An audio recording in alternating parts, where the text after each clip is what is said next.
So I would like all of you to listen to one audio clip. This is how I got the inspiration to choose this topic.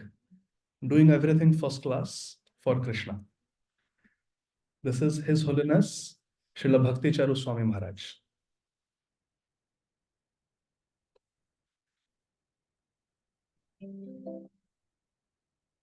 This is the Vaishnava etiquette, another aspect you remember. Vaishnavas, whatever they do it first class. That is Vaishnava. Vaishnavas don't do things just in a hodgepodge way. Take your time, do it perfectly, revise it again and again before you present it.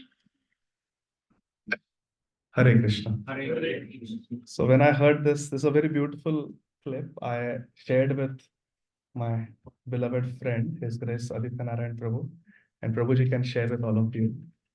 The whole clip is very beautiful, but it really sets the mood for what we are going to discuss in the next 5 sessions. Doing everything first class for Krishna. So, Shri Gurave Gaurachandraya Radhikaya Tadalaye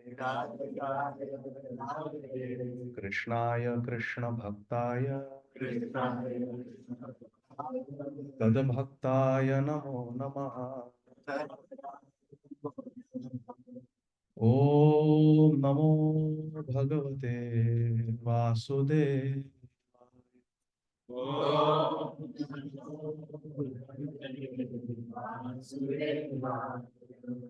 Om Namo Bhagavate Vasudevaya.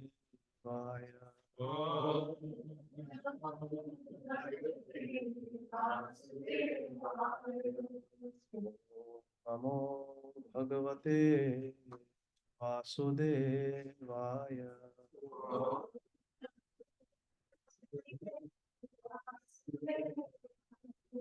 Narayanam Namaskritya Naram Chaiva Narottamam Devim Saraswatim Vyasam Tato Jayam Udiraye Nashtaprayeshu Abhadreshu Nityam Bhagavata Sevaya Bhagavati Uttama Shloke Bhaktir Bhavati Naishtiki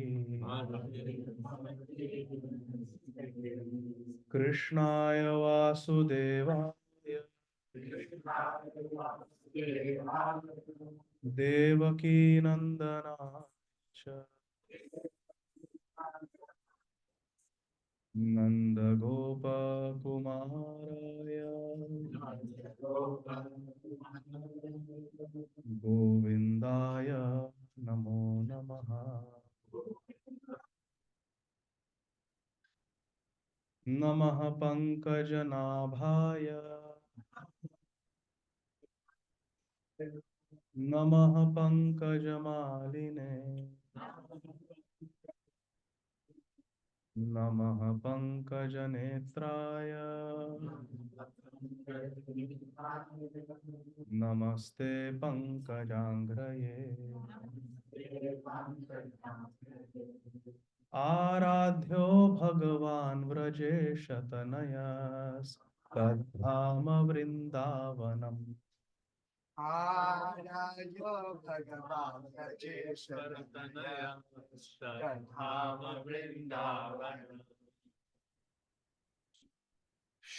Aradhyo Bhagavan Vrajeshatanayas Tadhama Vrindavanam Bhagavan Rajeshatanaya Gadhama Vrindavan रम्या काचिदुपासना व्रजवधू वर्गेण या कल्पिता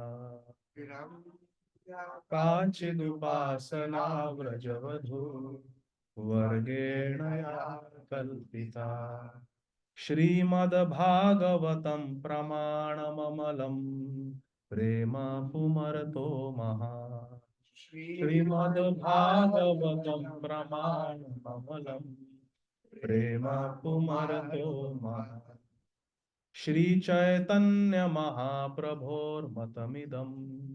तत्रादरो न परा चैतन्य महाप्रभोर्मतमिदं तत्रादरो न परा. Hare Krishna. Hare Krishna. So, dear devotees, Hare Krishna. Our sweet Lord, Shri Krishna, Hare Krishna. Our sweet Lord, Shri Krishna, does everything first class because he is first class. In the first canto of Srimad Bhagavatam, Lord Krishna is described by Srila Prabhupada as Asamurdhva. Who knows what is the meaning of Asamurdhva? Please, you can raise your hand. In the first canto, Srila Prabhupada describes Krishna as Asamurdhva. Sama means Equal. Urdhva means, Higher. and A means to negate. So no one is equal to Krishna and no one is superior than Krishna. What does that leave?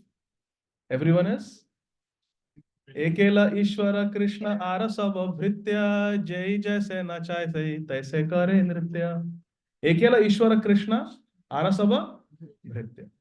Ishvara Parama Krishna. So Krishna is the Supreme Lord. No one can ever be equal to Krishna. And no one can be greater than Krishna. Srila Prabhupada says Krishna is Asamurdhva, which means Krishna is first class. Krishna is first in every respect. He is the best speaker. His pep talk to his friend Arjun becomes Bhagavad Gita, which is the foundational scripture for all time to come.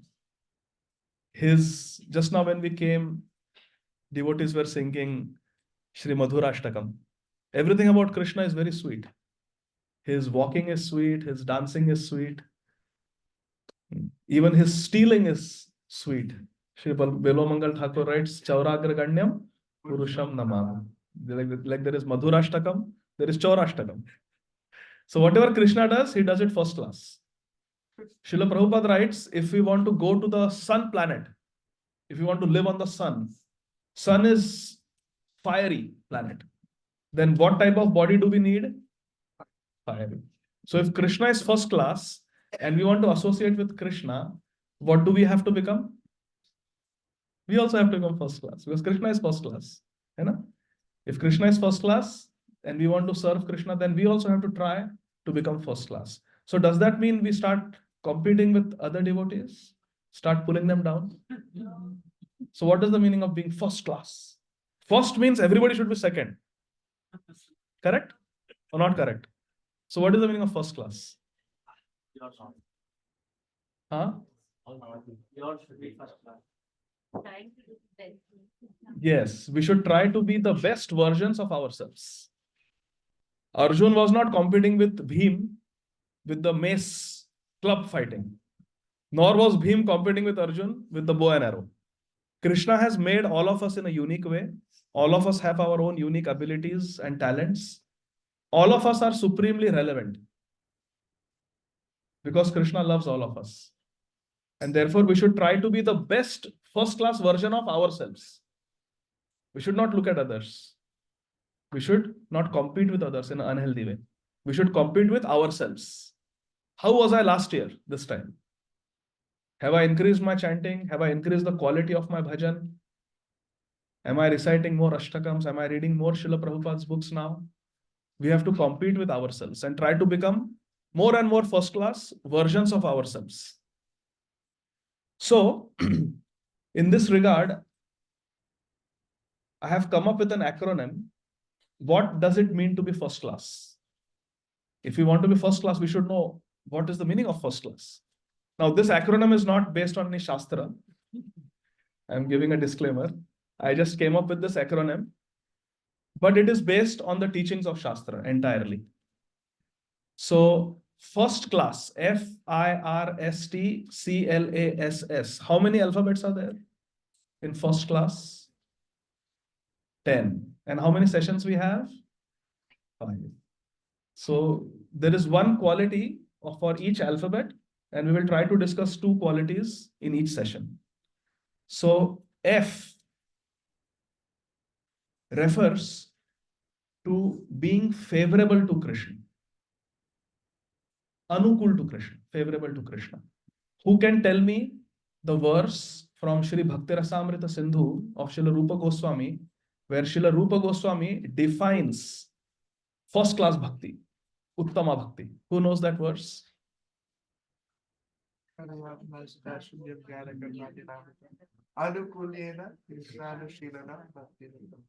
This is the essential definition of pure devotional service. There are 3 verses which define pure devotional service. Srila Prabhupada said, who knows? One of them is this. This is the main one, the most complete and perfect definition given by Srila Rupa Goswami. What are the other 2 definitions? Who knows? Where pure devotional service is defined. Srila Prabhupada says these 3 verses are very essential. Very good, very good, very good. Excellent. Savai pumsam parodharmo yato bhakti radhokshaje. How bhakti should be? Ahaitukya pratihata yatma suprasidati. Who knows the 3rd verse? I'll give a hint. It is spoken by Sripad Narad Muni. Excellent. Thank you. His Grace Aditya Narayan Prabhu is my superior. Hare Krishna. Yes, Sripad Narad Muni has written this verse, and Srila Prabhupada mentions it many times. Sarvopadhi vinirmuktam tat paratvena nirmalam rishikena rishike sevanam bhakti ruchyate. All these 3 verses define bhakti, pure bhakti. So, F, first class. F is the first alphabet. It refers for being favorable to Krishna. Anukulyana Krishna Anuchidanam. That is called Bhakti Uttama. So, F is being favorable to Krishna, and I means to do things intelligently. Intelligently. And Krishna gives us the intelligence to serve him nicely. So, I stands for doing things intelligently. Can you quote some verse where Krishna says that I give the intelligence so you can do my bhakti nicely? Buddhi Yoga. In Shri Bhagavad Gita, Lord Krishna says, Tesham sadata yuktanam bhajatam priti purvakam dadami buddhi yogam tam yenamam upayantete. Means bhakti is to be done with buddhi. Bhakti is not for buddhu. Bhakti is meant for the intelligent people. In Sri Chaitanya Charitamrita it is said, Jai bhaje Krishna say bada, say bada chatura. One who worships Krishna is intelligent. In Srimad Bhagavatam 11th canto also it is said, one who worships Sri Chaitanya Mahaprabhu is intelligent. What verse is that?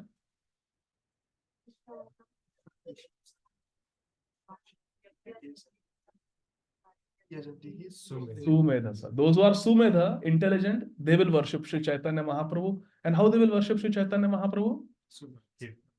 Through Sankirtan. Sankirtana. There are many ways. You can do Abhishek of Sri Chaitanya Mahaprabhu. You can offer him flower garlands. You can offer him incense and ghee lamp. They are all worship. But Praya means mainly. Krishna Varnam Tvisa Krishnam Sango Pangastra Parshadam Yadne Sankirtana Prayer. Mainly he is worshipped by Sankirtan Yajna. So we should do all this upchar for Sri Chaitanya Mahaprabhu. We have Nitai Gaur Sundar, correct? Or Nitai Gaur Sundar. You can worship them. But the main worship is that all 4 of you come together with parents and do Nam Sankirtan in front of Nitai Gaur Sundar. That is the best way to please them. The whole family comes, Kartal Mridang, if nothing, just clap your hands. Hare Krishna, Krishna Krishna, Hare Hare, Hare Rama, Hare Rama, Rama Rama, Hare Hare. Nam Sankirtan. So, in this way, bhakti is to be performed favorably to Krishna and it should be performed intelligently, with using our intelligence. So, in this regard, I would like to, how to be favorable to Krishna, I would like to discuss one particular story from Srimad Bhagavatam. And this is Grantharaj Srimad Bhagavatam, Canto 10, Chapter 41. Canto 10, Chapter 41. This chapter is entitled Shri Krishna and Balaram Enter Mathura. It's a very beautiful section which teaches us how we should be favorable to Krishna, how bhakti is to be performed favorably for Krishna. So here it is described. Oh, we have to stop at 8:30, sir? Around 8:30, okay.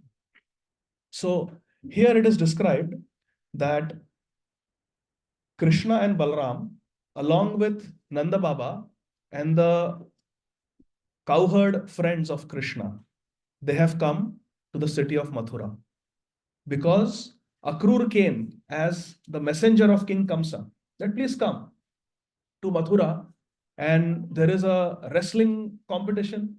You can participate in that. There is a Dhanur Yajna. There's a bow sacrifice. Please attend that. So please come to Mathura. But why did Krishna and Balram come? Because Krishna and Balram were told by Akrur that actually your real parents are Vasudev and Devaki. And they have been imprisoned by King Kamsa. If you don't come to Mathura, he might kill them. He was going to kill them, but somehow Shripad Narad Muni dissuaded him, told him that if you kill Vasudev and Devaki, Krishna and Balram will go in hiding. But if you keep them alive, because of them, they will come to Mathura. As soon as they come to Mathura, you kill them. So they are alive only in the hope that you will come. If you refuse to come to Mathura, Kamsa may kill your parents, Vasudev and Devaki. So Krishna had no choice but to leave Vrindavan and come to Mathura. But Mother Yashoda, how can she live without Krishna? She was heartbroken at the prospect that her Krishna, who had lived with her day and night for 11.5 years, would leave her and go. She covered Krishna with the pallu of her sari and hid Krishna from Akrur. I will not let my Kanha go. But Nanda Baba said, I am going with Krishna. Why do you worry? I will bring Krishna and Balram back. Then Akrur was waiting outside on the chariot, ready to go. Nanda Baba was ready. Krishna's friends were excited. They thought, we'll go, we have never seen a big city. We will see the big city Mathura and we'll come back in a day or two. So they were excited. They didn't know that Krishna was going to stay back. So they were excited. And Yashoda Maiya had covered Krishna with her sari, not wanting him to go. But when Nanda Baba said, I will bring him back, you don't worry. She went out with Krishna and she looked at Akrur. And she said, give me your hand. So Akrur gave his hand. Our acharyas have commented like this. And she took Krishna's hand and placed it in Akrur's hand, who had a relationship like an uncle with Krishna. She put Krishna's hand in Akrur's hand and said, Akrur, I am giving you my son. He is my life and soul. You promise me that you will personally take responsibility for Krishna and Balram, not let them get hurt, and you will bring them back safely. You promise me. She was, because in those days, giving your word meant a lot. Now in Kali Yuga, we'll have to get signed, we'll have to get witnesses to sign, and password, everything, notarize it. But in those days, just giving your word was enough. People were very truthful. Then Krishna Balram, Nanda Baba, they got on the chariot He cracked the whip, Akrur, and the chariot went. They came to Mathura. And Sri Shukdev Goswami gives a beautiful description of Mathura. Vrindavan is a simple village. I remember when Shripad Mukundatta Prabhu, when he came to Atlanta, he was having some dental issue. Who was that? Mukundatta Prabhu, Prabhupada disciple. Shripad Mukundatta Prabhu lives in Vrindavan, MVT. He came to Atlanta and I took him to the dentist. He was having some issues. And it was a state-of-the-art dental office. Everything was computerized, 3D X-rays, and they displayed it on the big screen. They took photos of the teeth and showed you your own teeth from all different angles. Where is the problem? What is the problem? What they are going to do? Panoramic view and this and that. Everything was very high-tech. And he's coming from Vrindavan. So I was curiously watching him, what he's doing and how the dental assistant is, telling him, you can just rinse your mouth with this, and he's doing all that, and I'm watching him. And then when nobody was there, I was alone with him in the room. We were waiting for the dentist. I asked him, Prabhuji, how do you like this dental practice? Every year you come to Atlanta, I can bring you here for your annual cleanup. He looked down and he said, this is very opulent, but I miss my dentist in Vrindavan because whenever I go, he greets me Radhe Radhe. But here there is nobody to say Radhe Radhe. So I understood this is a true Brajvasi. His first initiation from Srila Prabhupada, second initiation from His Holiness Tamal Krishna Goswami Maharaj.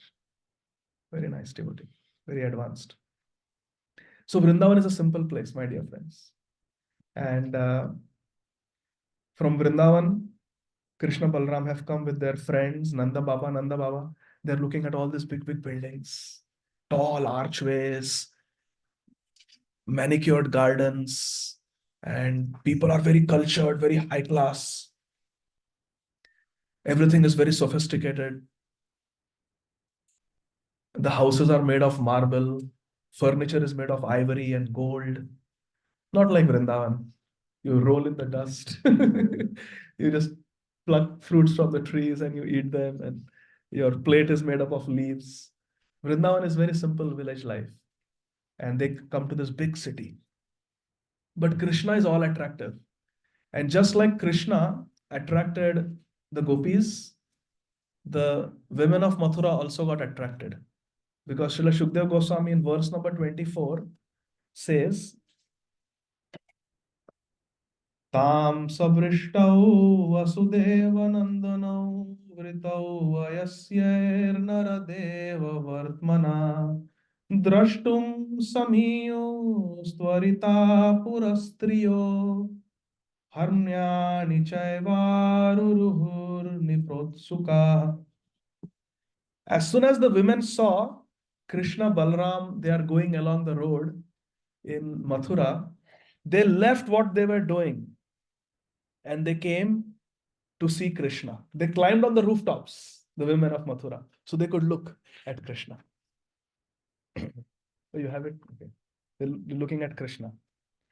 And you see, just like when Krishna sang his flute just now in the Mangalacharan, we were reciting the verse that Divyad Vrindaranya Kalpadrumada Srimad Ratnagara Simhasanastho Shri Shri Radha Srila Govinda Devo Preshthale bhi Sevya Manav Smarami Shriman Rasa Sarasaramdhi Vamshi Vata Tatasthita Karshana Venu Swanayra Gopir Gopinatha Shri Astuna. How Gopinath stood under the Vamshivat tree, played his flute and called all the gopis for the Rasa Leela.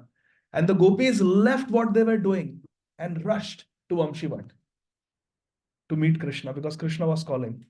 So similarly, here it is described in verse number 25 that some ladies of Mathura, they were wearing clothes.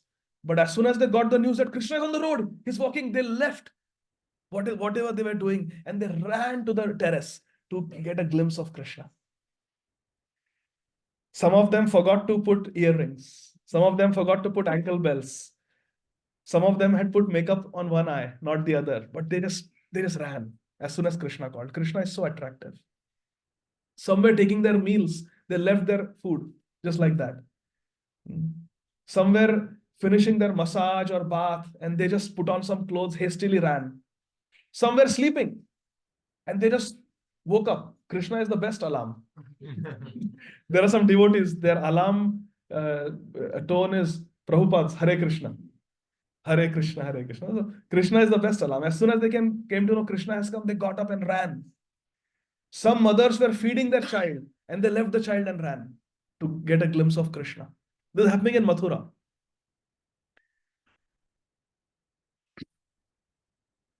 A devotee always remembers Krishna Leela. One devotee has written, a disciple of His Holiness Tamal Krishna Goswami Maharaj, that Maharaj was in Dallas. And actually his personal servant, Vijay Govind Prabhu, told me this story. And His Holiness Tamal Krishna Goswami Maharaj was a perfectionist. Very strict also. And very high class. He really had a taste for things. So they would serve him prasad and he would always give them a feedback for improvement. You cut this vegetable when this vegetable was not exactly ripe. You should have waited 2 days more. Then cut this vegetable. Then it would have been perfect. Or you have not cooked this enough. Or the salt, or this masala is little more, that masala is little less. Or I think this masala is not fresh. Some constructive feedback for improvement he would give every day when he was in Dallas. And the devotees who were cooking for him, they was to try their best that today we will not give Guru Maharaj a chance to find any fault. But he would always find even more faults as time went by. And the day he was leaving Dallas, it was Ekadashi. Believe it or not, the cook forgot that it's Ekadashi and packed roti, sabji, rice for Maharaj. And then the devotee who was supposed to bring the prasad for Maharaj was cooking at their home and coming in their own car to the Dallas airport. And His Holiness Tamal Krishna Maharaj went to the airport in his car. So 2 different groups were coming and they were supposed to meet at the airport and give the prasadam to Maharaj. Maharaj arrives, these devotees are stuck in a traffic jam and they are delayed. You can imagine the anxiety. Tamal Krishna Maharaj is going and you are supposed to give him prasad and you are late. Maharaj goes into security check and they are still not arrived. And everybody's in anxiety. What's going to happen? What's going to happen? And Maharaj is like almost at the security gate, going to go beyond towards the gate. And these Matajis arrive. And they say, he's our spiritual master. We have to give him this. We have to give him this. And they went past security. They are running. One Mataji dropped her purse. 2 other Matajis dropped their chappals, their slippers as they're running on the airport. Cut, without, they're running. And somehow they just go past everyone. Maharaj, your prasad. And Maharaj smiled and said, you remind me of the gopis, how they ran when Krishna called them. See how even in that situation of anxiety, Maharaj put everyone at ease by remembering Krishna and reminding them of Krishna. Maharaj, this is chapati, this is rice, this is the sabji.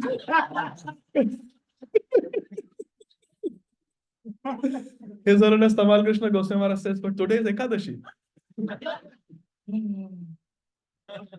Disaster. You can imagine what the devotee, they felt like just disappearing underground somewhere.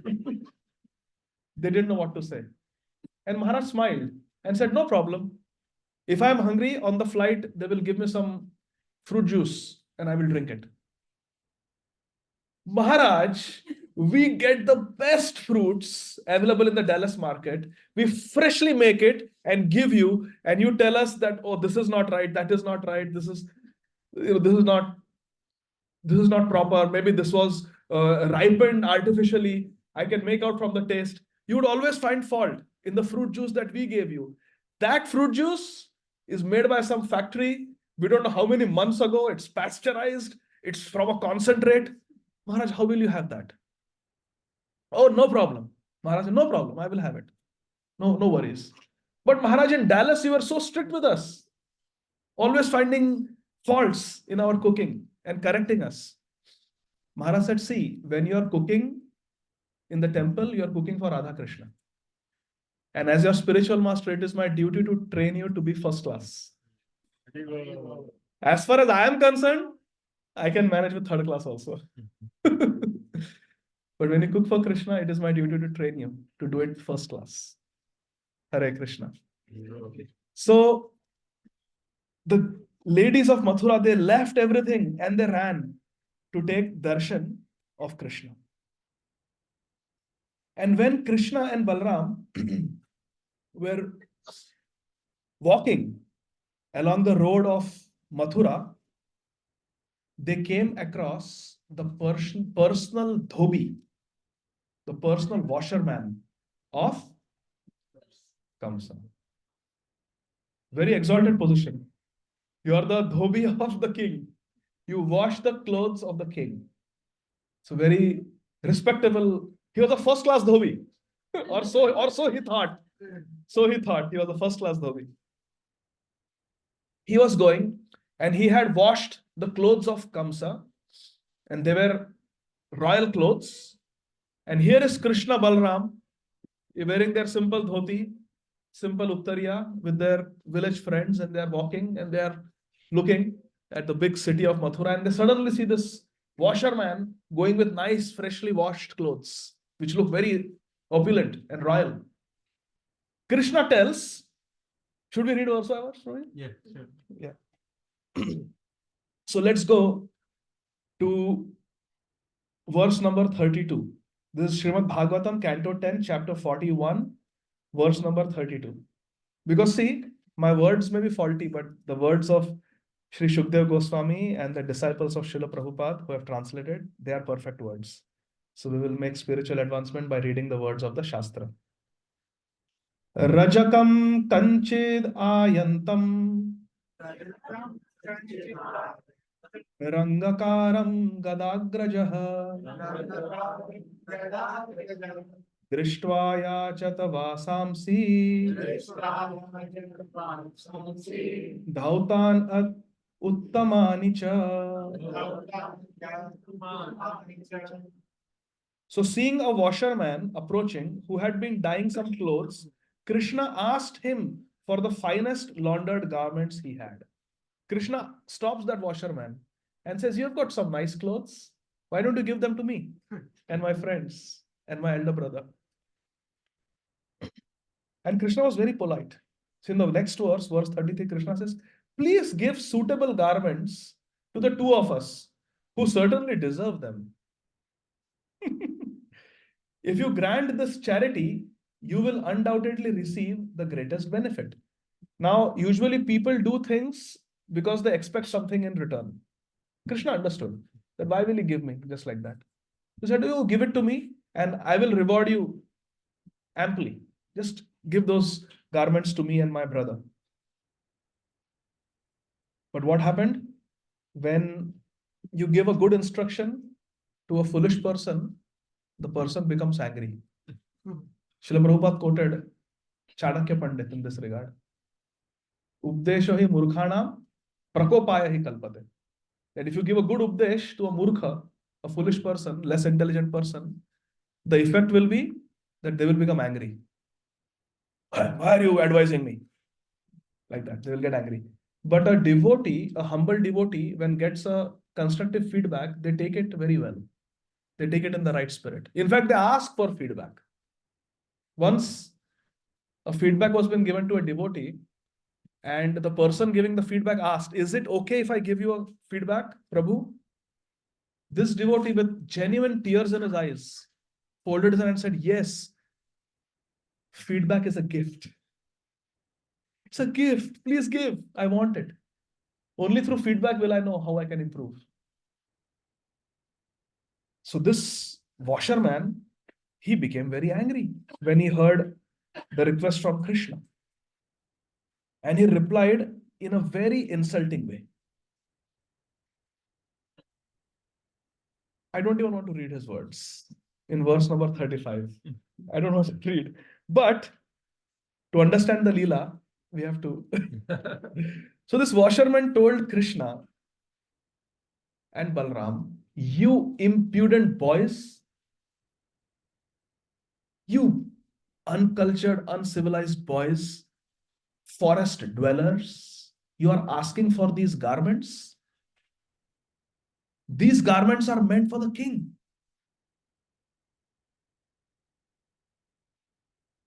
How audacious of you to even think that you could touch these garments. You are certainly not qualified. Go away. Leave the city of Mathura. If you ask again for the garments of the king, we will get you arrested. Very rudely, he told Krishna. We'll get you arrested by the king's servants. Text number 37. Evam vikathamanasya kupito devaki sutaha rajakasya karagrena Shira kayad apataya. This is very interesting. He's a washerman. Washerman is supposed to remove the rajakasya. He is supposed to remove the raj, the mud from the clothes. They're supposed to do marjanam of the clothes. They're supposed to be clean. But this washerman is teaching us, if we focus on keeping the externals clean, but don't focus on cleaning the internals, we will end up like this. Cleanliness is important. External cleanliness is important and internal cleanliness is important. Her Grace Yamuna Devi, one of the very senior disciples of Srila Prabhupada's. Every day in every ISKCON temple, we hear her sweet voice singing the Brahma Samhita prayers, Govindam Adi Purusham. She was a very advanced devotee. Perhaps in the early days, one of the most advanced devotees in ISKCON, Yamuna Devi. I have heard that Srila Prabhupada once even commented. Some complained that why should we as sannyasis and brahmacharis hear a lady's voice singing? It may not be favorable. F is favorable. It may not be favorable for our bhajan to hear a lady. And Srila Prabhupada said, don't you want to become purified? She's on the platform of bhav. By hearing her voice, you will become purified. Don't you want to become purified? Prabhupada said. Bhav. Have you heard that, Prabhuji? Yeah, even I have heard. Prabhupada commented like that Yamuna Devi was on the Bhav platform, which is the 8th platform, just before Prem. So Yamuna Devi, when she came and met Prabhupada perhaps for the very first time, during the wedding of Mukunda Prabhu and Janaki Devi. She was Janaki Devi's sister. So she came to New York and Srila Prabhupada was cooking a 14-course meal for all the attendees single-handedly.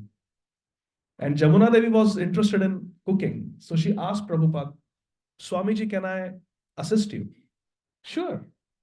So she was assisting. And Prabhupada told her, I'm going to make 14 items. I will give you the 15th item to make. You just make this one item. And it was aloo kachori. Yamuna Mataji was telling in the video, aloo kachori, and she said this is the most difficult kachori to make. If there is dal inside the kachori, it's easy. But when it is aloo, she said it cannot get too greasy. It should not be uncooked also. She said it's the most difficult kachori to make. And Prabhupada taught her how to do it. And she was really focusing hard to get it right. She said for 4 hours I was struggling. just to make that aloo kachori. She said it's not made commonly. It's a very difficult thing to make. So she was working, and then it was very warm in the kitchen. She asked Prabhupada, Prabhupada, can I have some water? Go wash your hands. Prabhupada said, go wash your hands. After some time, she said, Prabhupada, can I have a cigarette? Prabhupada said, go wash your hands. No, you cannot. Then it was really very warm inside. And she said, Prabhupada, it's so warm. Can I just go out a little bit and get some fresh? Go wash your hands. Because, she wiped her brow. There was beads of sweat on her forehead. Go wash your hands. So no drinking water, no going out, and nothing. Just focus on cooking. No cigarettes. So she asked Prabhupada, Swamiji, what's about all this? And why can't I just take a break while cooking? Prabhupada said, when you cook for Krishna, two things are important. Cleanliness externally. You cannot be touching your sweat. You cannot be drinking water. You cannot be smoking or gratifying your own senses. That's external cleanliness. But internal cleanliness is also important. And Yamuna Devi asked Prabhupada, what do you mean internal cleanliness while cooking? And Prabhupada said, when you're cooking for Krishna, you should be thinking, I am cooking for Krishna.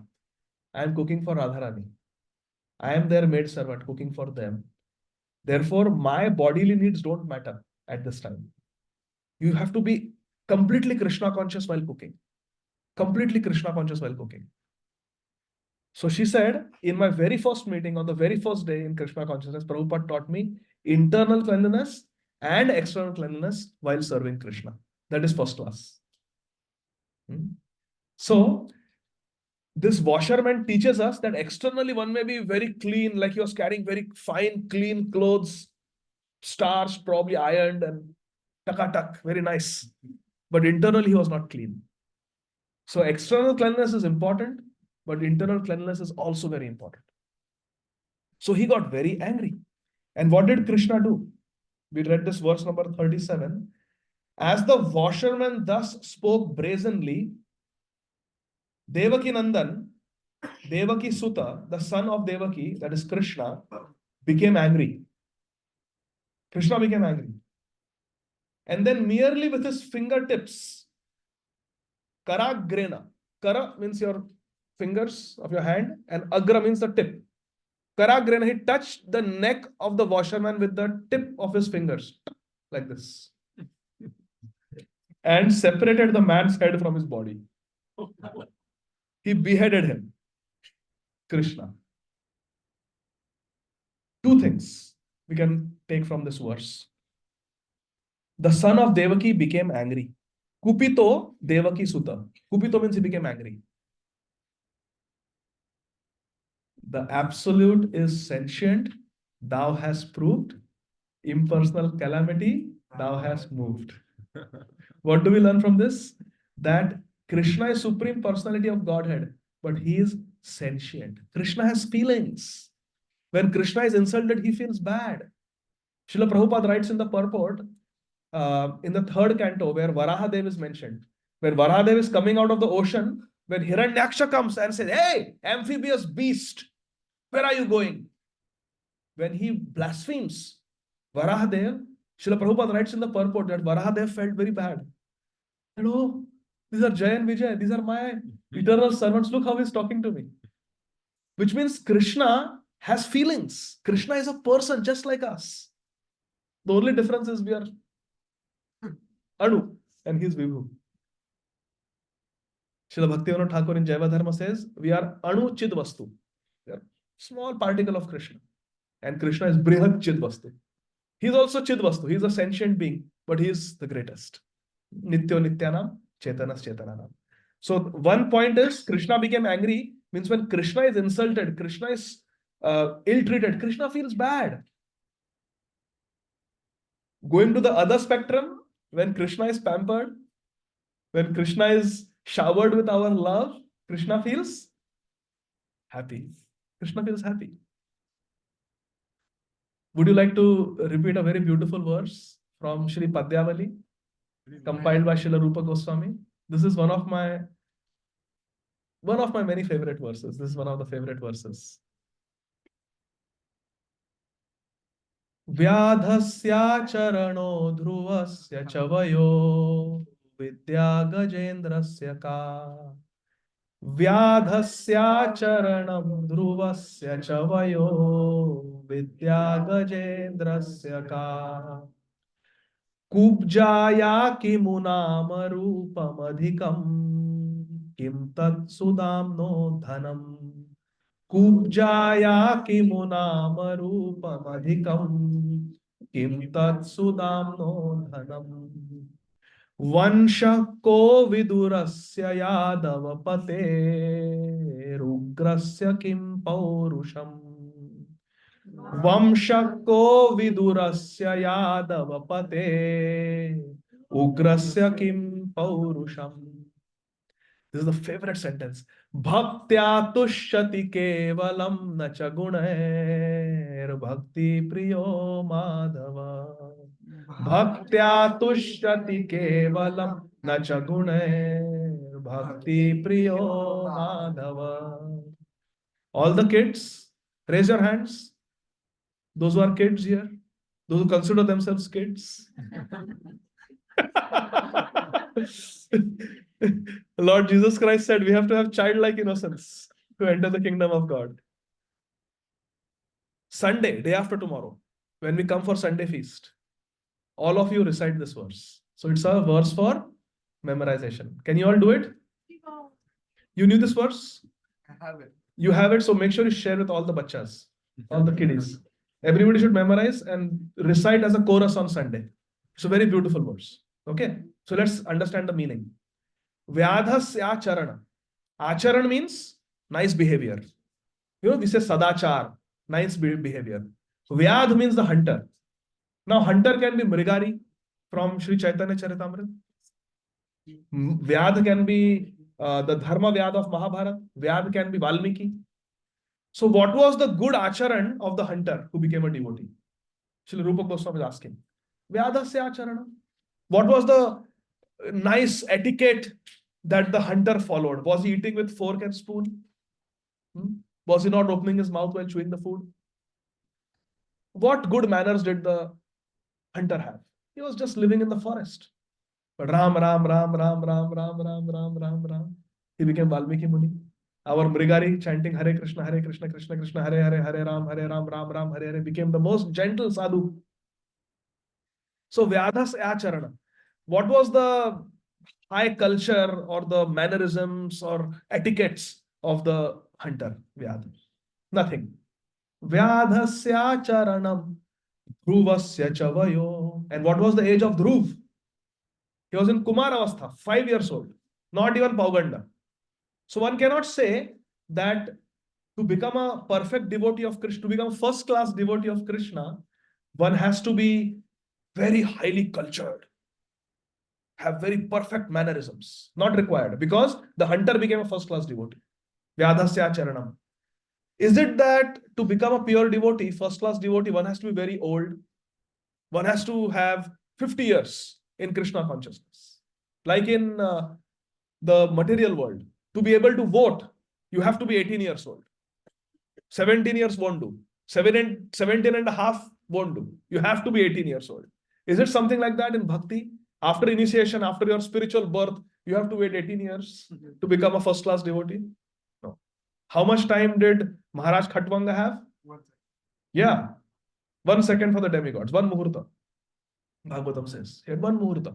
Very short time, few minutes. And he just offered himself to Krishna. So, time or age is not a bar for becoming a first-class devotee. What is the proof? Dhruv. He had darshan of Krishna when he was 5 years old, in 6 months. How many of us have been in Krishna consciousness for more than 6 months? Dhruv Maharaj got it in 6 months. So age is not a criterion. Vyadhasya charanam dhruvasya chavayo. One has to be PhD, or at least a master's degree, to become a first-class devotee. Yes? No. What is the proof? Vidya Gajendrasya kya? Which Ivy League did Gajendra go to? Which university did Gajendra go to? Hmm? But Krishna accepted his devotion. Vidya Gajendrasya kya? Well, one has to be famous and one has to be very beautiful. Kubjaya kimunama rupam. What was the fame of Kubja? Oh, she is just the maid servant of Kamsa. And Roop, her beauty, oh, that ugly hunchback woman, everybody would call Kubja. So Kubja didn't have fame, she didn't have physical beauty, but still Krishna accepted her. Krishna called her very beautiful faced. Krishna saw the potential in her. Krishna saw the inner beauty of Kubja. So physical beauty is not necessary for becoming a first class devotee of Krishna, nor is fame required. Kubjaya kimunama rupam adhikam. Well, wealth is required, money is required. No. Kim no Sudam no dhanam. What was the checking account of Sudama? He didn't have one. How much did he have in 401k? He didn't have nothing. Like they say in the double negatives. He didn't have nothing. I find it so funny. Srimad Adi Gadadhara Prabhu, having lived in Vrindavan for 24 years, he would still talk in double negatives. You don't have no Bhakti Shakti, you can give no Bhakti Shakti. He would say. Even after living in Vrindavan for 24 years, he would talk like that. Very, very sweet. So, if you don't have money, it's not a disqualification for becoming a first class devotee. Proof is Sudama. He was Akinchan. So, Kimno Sudamno Dhanam. Well, one has to be born in a very high class family to become a first class devotee. Vamsha ko vidurasya. He was the son of a Dasiputra. He was Dasiputra. He was son of a Shudra. So even requirement that one should be born in a Brahmin family is not required. In fact, in one book, Srila Bhaktivedanta Narayan Goswami Maharaj, he writes, glorification of all the disciples of Srila Bhakti Siddhanta Saraswati Thakur, Prabhupada. So he glorifies Srila Bhakti Pragyan Keshav Maharaj, he glorifies Srila Bhakti Rakshak Sridhar Maharaj, and he glorifies many of these disciples, exalted disciples of Srila Bhakti Siddhanta Saraswati Thakur. This devotee was born in a very pure Brahman family. This devotee was born, like he glorifies on different criteria, giving a family background also. And when Srila Narayan Maharaj glorifies our Prabhupada, Srila Bhaktivedanta Swami Maharaj Prabhupada, he simply says, Swami Maharaj appeared in a family of pure devotees. And he says that is the best. Best family is a family of pure devotees. Because Prabhupada himself writes, Shri Gaur Mohan De, his father was a pure devotee. And then he says that he was related to the family of Uddharan Thakur, Uddharan Das Thakur, who were a disciple of Shri Nityananda Prabhu. And then from the Malik side, Prabhupada is related to Shri Narottam Das Thakur. From the Day side, yeah. So very, very exalted. And his father was a pure, father and mother both were pure devotees. So Prabhupada's introduction is, he appeared in the family of pure devotees. It doesn't get better than that. So like that. So even getting birth in a very high class, devoted or cultured family is also not required. It's not necessary. It's great if it is there. It's great. But Srila Bhakti Tirtha Swami Maharaj, he never saw his father. He was raised by a single mother in the ghettos of Cleveland, Ohio. So from a point of view of pious activities, that sounds like very underprivileged birth. What kind of, there is no Garbhadan Samskar. They probably didn't even know what is Garbhadan Samskar. But the son became a pure devotee. Srila Bhakti Tirtha Swami Maharaj. So even getting birth in a very high class family is great if it is there, but it's not a requirement to become a first class devotee of Krishna. Proof is Vidur. Vamsha ko Vidurasya. Well, it is important to be physically very strong and powerful. No, even that is not required. Vamsha ko Vidurasya Yadavapate. Ugrasya kim paurusham. Ugrasen Maharaj, Krishna respected him so much. His grandfather made him the king of Mathura and Dwarka, would give him reports, ask him questions, follow his orders. Ugrasen Maharaj. Srila Rupa Goswami asks, Kim Paurusha? How many demons did he kill? Ugrasen Maharaj, how many battles he fought? There is no mention that he was a Maharathi or he could shoot arrows very well. No, he was compared to the other Kshatriyas, he was quite weak physically. But Krishna accepted him. Which means all these attributes, what are the attributes? High culture, age, money, physical beauty, reputation, education, family lineage, and physical strength. These are all guna, these are all qualities, but they are not required to become a first class devotee. So, what is required? In the fourth line, Srila Rupa Goswami writes, Bhaktya tushyati kevalam nacha guna. Nacha guna. All these guna are enumerated, but nacha guna, not these qualities. What satisfies Krishna? What pleases Krishna? Bhaktya tushyati kevalam. Only bhakti. Krishna is concerned only with bhakti. Bhaktya tushyati kevalam. Like Hare Ram eva kevalam. Till Rupa Goswami says, Bhaktya tushyati kevalam. Only bhakti satisfies Krishna. And if there is any doubt, he concludes the verse by saying, Bhakti Priyo Madhava. Bhagwan Madhava keval Bhakti Priya hai. Krishna likes only Bhakti, nothing else. Without Bhakti, he will not accept anything. So very beautiful verse, na? So let's recite it together. If somebody has it, we'll recite it together. Vyadhasya charanam dhruvasya chavayo vidya gajendrasya ka kubjaya kimuna marupamadhikam kim tat sudamno dhanam vamshako vidurasya yadavapater graksa kim paurusham bhaktya tushyati kevalam nacha gunair bhakti priyo madhava. Bhakti Priyo Madhava. So Krishna feels bad when he is ill-treated. Krishna feels happy when he is showered with love and bhakti. The second point that we can learn from this is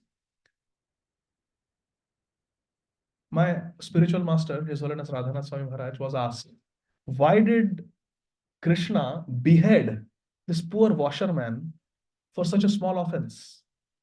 He just refused to give Kamsa's clothes. When he was not supposed to give them to Krishna, they are Kamsa's clothes. And he's Kamsa's servant. So he refused and Krishna beheads him right in the middle of the street. That sounds excessive. It's too much. Overkill, like they say. Overkill. So why did he behead him?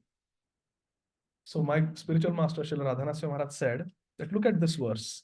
He's saying, you impudent boys, you are accustomed to roaming the mountains and forests, and yet you would dare put on such clothes as these, royal clothes? These are the king's possessions you are asking for. Fools, get out of here quickly. Don't beg like this if you want to stay alive. When someone is too bold, King Kamsa's men arrest him and kill him and take away all his property. So my spiritual master said that this washerman is talking as if he has lost his head. So Krishna just made it happen. He was anyway talking as if he had lost his head. Is this how he talked to Krishna? So that was very funny. So anyway, the washerman died. He just dropped dead on the road. And then Krishna very casually took whichever clothes he liked. And Balram took clothes. And the friends came and they took clothes. And they put them on. And they went their way. So my spiritual master said in this regard, this means that Krishna anyway will take away everything. Krishna, Mrityu Sarva Haras Chaham. Krishna says in Bhagavad Gita, in the form of death, I take away everything. So Krishna is going to take away all those beautiful clothes that you have anyway. Why not give them voluntarily? Why not give them with bhakti? Why not give them with love to Krishna? What happens when we give them with love? That's the next story in the same chapter. So Krishna Balram, they put on those clothes and they go. And what happens? They walk a little further and they come upon a weaver.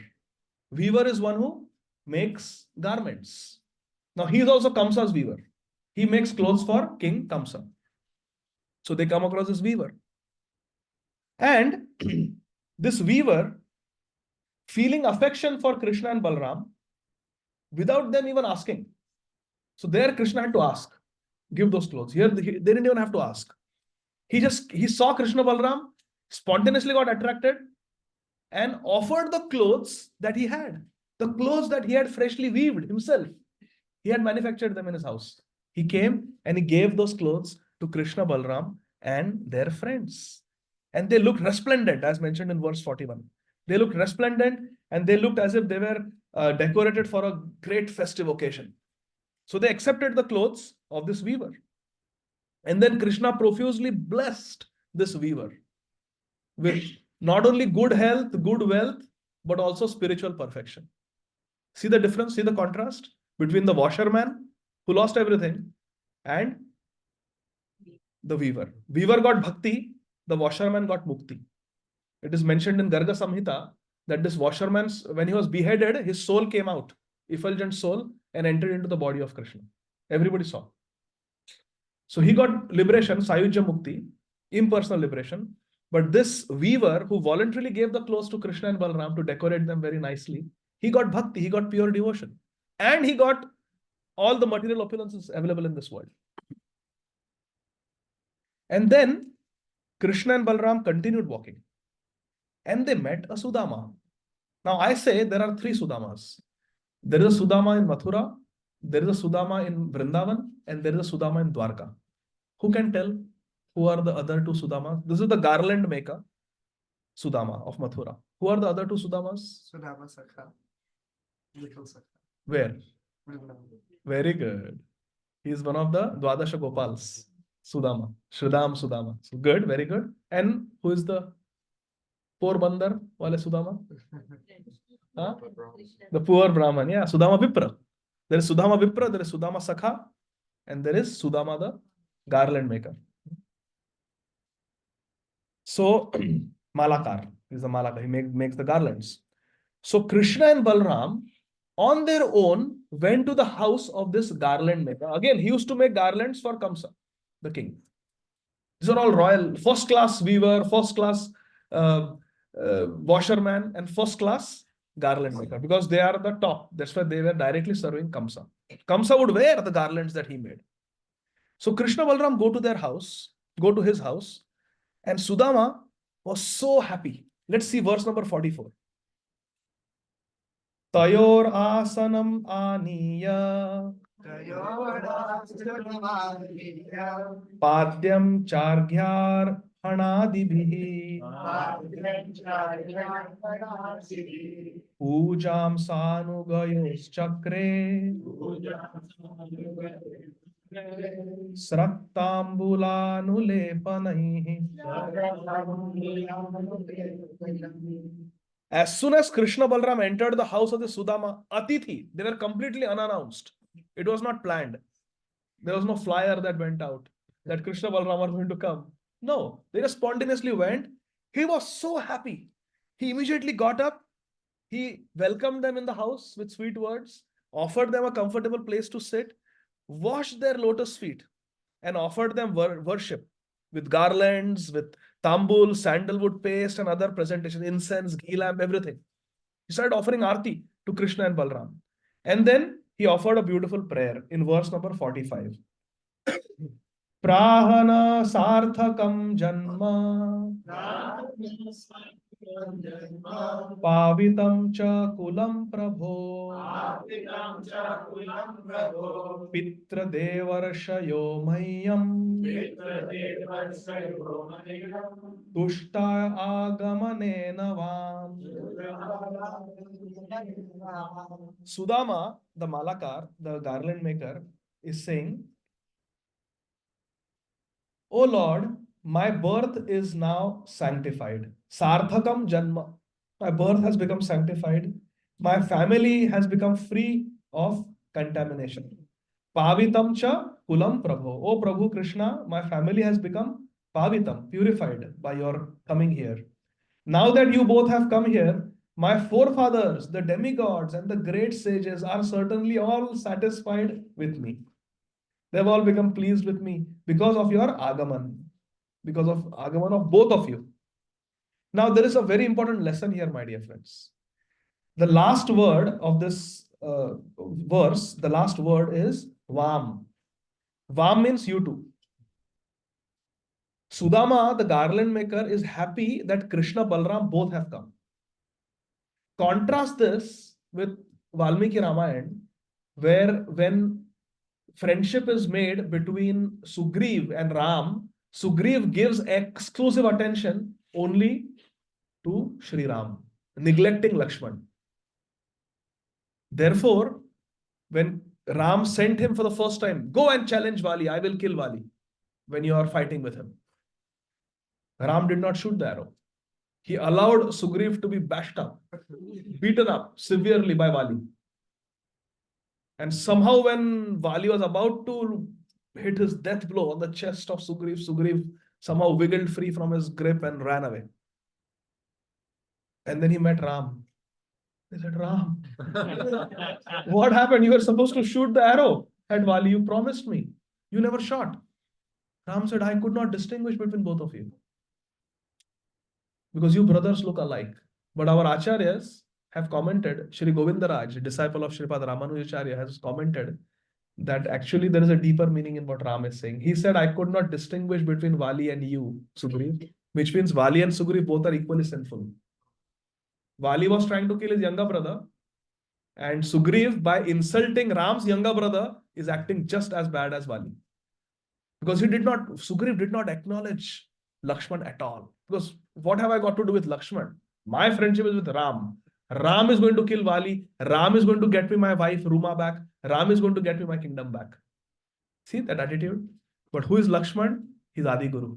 He's Balram. He's Nityananda Ram. He's the Adi Guru. Can we approach Krishna without Guru? No, we cannot. Our dear Haripad Prabhu and Goloka Vasini Mataji recently got initiated from His Holiness Veer Krishna Goswami Maharaj. Very important step in one's life to take shelter and initiation from one's spiritual master. We cannot approach Krishna without Shri Guru. Vande Guru Shri Charanarajan. So, Lakshman is the Guru Tattva and Ram is Bhagavad Tattva, is Bhagwan. We cannot approach Bhagwan without Guru. We cannot approach Krishna without Guru. So then, what was the remedy? How to get Sugriv to bow down to Lakshman? Ram came up with a good plan. Actually, it was Hanuman's plan, because Hanuman was a first-class devotee. Remember the second I for today? F-I. F is favorable, I is intelligent. Hanumanji was very intelligent. He said, Lord Ram, let me make a garland. And then this garland Sugriv can wear. And that way, when they are fighting the second time, you will be able to distinguish. The one with the garland is Sugriv. The one without the garland is Vali. So let me make a garland of forest leaves and flowers. Hanumanji quickly made a garland and gave it to Lakshmanji. And Ram said to Sugriv, Sugriv, go take the garland from Lakshman and wear it. And then again challenge Vali. This time I will certainly kill Vali. So Sugriv goes to Lakshman, first time face to face. And Lakshman is holding the garland and Sugriv bows down. so that Lakshman will put the garland. And simply by bowing down in front of Lakshman, his offense was forgiven. And by receiving the garland from Lakshman, he received the mercy of Guru. Like Sri Guru gives Kanthimala during initiation. So that was the initiation of Sugriv. Then Sugriv went and Lord Ram shot the arrow, killing Vali. But here, Sri Sudama, he is welcoming both. He is giving garlands to both of them. This is first class. Guru and Krishna, both. Therefore, we always say, Shri Guru Gauranga ki jai. All glories, all glories, all glories to Shri Guru and Shri Gauranga. And all glories to them means no glories to me. All glories to them. All glories to Guru Gauranga. And all glories to the assembled Vaishnavas. How beautiful. Then he offered very beautiful prayers to Krishna and Balaram. And let us read at least one prayer. for our purification. See, Srimad Bhagavatam, the most beautiful part of Srimad Bhagavatam are the prayers. Or the prayers. Whether it is Gopi Geet, whether it is Brahmar Geet, whether it is Pranay Geet, whether it is the prayers of Gajendra, prayers of Dhruv Maharaj, prayers of Vritrasur Maharaj, prayers of Akrur, prayers of Bhishma Dev, prayers of Kunti Devi. Bhagavatam is filled with prayers, and we should not skip over them. they are the essence of Srimad Bhagavatam. So let's read verse number 47. Nahi vam vishama drishtihi suridor jagadatmanoh samayo sarvabhuteshu bhajata bhajantam bhajator api. Because you are the well-wishing friends and supreme soul of the whole universe. Suridor, you're the best wishing friend. Surid, Krishna says in Gita, Suridam Sarvabhutana. Same thing. And Jagadatmana, you are the Paramatma. You are the super soul. You regard all with equal, unbiased vision. Therefore, although you reciprocate your devotees' loving worship, you always remain equally disposed toward all living beings. Isn't this a beautiful prayer and very relevant? Krishna just killed one washerman on the road, and he rewarded a weaver and rewarded Sudama, garland maker. But Sudama is saying you are equal to all. Krishna just killed somebody and rewarded somebody and said you are equal. Why? Because Krishna gave equal opportunity to both. Now, how you approach Krishna, Krishna will reciprocate accordingly. Ye yatha mam prapadyante, tam sadeva bhajamyaham. The washerman was vicious towards Krishna. And he was talking as if he had lost his head. So Krishna made him lose his head. Whereas the weaver showered Krishna Balram with so much affection. So Krishna showered him with affection. Sudama, the garland maker, offered what he had, the best garlands, and Krishna accepted. And Krishna is going to benedict him now, we'll see. Another very beautiful lesson, my dear friends, is we can offer Krishna what we have. Krishna accepts whatever we have. Krishna is not expecting fine clothes from Sudama the garland maker. Nor did Krishna expect beautiful flower garlands from the weaver, whose forte, whose core competence, his skill was to make clothes. Isn't it? From Shabri, Lord Ramchandra accepted fruits. He didn't say, give me gold plate. No, whatever she had. So Krishna accepts from us what our core competence is. We don't have to be like anybody else. We can be ourselves. Whatever we can offer Krishna, Gajendra offered a lotus flower because that's what was available. Krishna didn't say, give me mogra. I feel like having a mogra. No, a lotus was available. Gajendra with full devotion offered that lotus flower. Krishna accepted it. So whatever our core competence is, whatever our talent, ability is, based on that we can serve Krishna and Krishna will accept it 100%. Therefore Krishna says, Yat karoshi, yad ashnasi, yad juhosi dadasyat, yad tapasyasi konteya, das kuru swamadarpan. Now, after these beautiful prayers were offered by the garland maker Sudama, Krishna Balram looked very delighted and they were very pleased. And they offered him benediction. Sudama, what benediction do you want? Ask whatever you want, and it will be granted. So what does Sudama the garland maker ask? Verse number 51, please. Sopi vavre chalam bhaktim tasmin eva khilatmani tad bhakteshu sauhardam bhuteshu cha dayam param.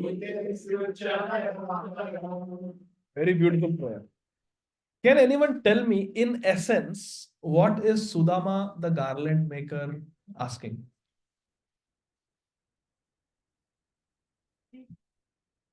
Yes, he's asking bhakti. Achalam bhakti. Unshakable bhakti. Achalam bhakti he's asking. He's asking for three things. Sudama, the garland maker, in this verse, asking for three things. He's asking for Achalam bhaktim, means unshakable bhakti, firm bhakti. Towards who?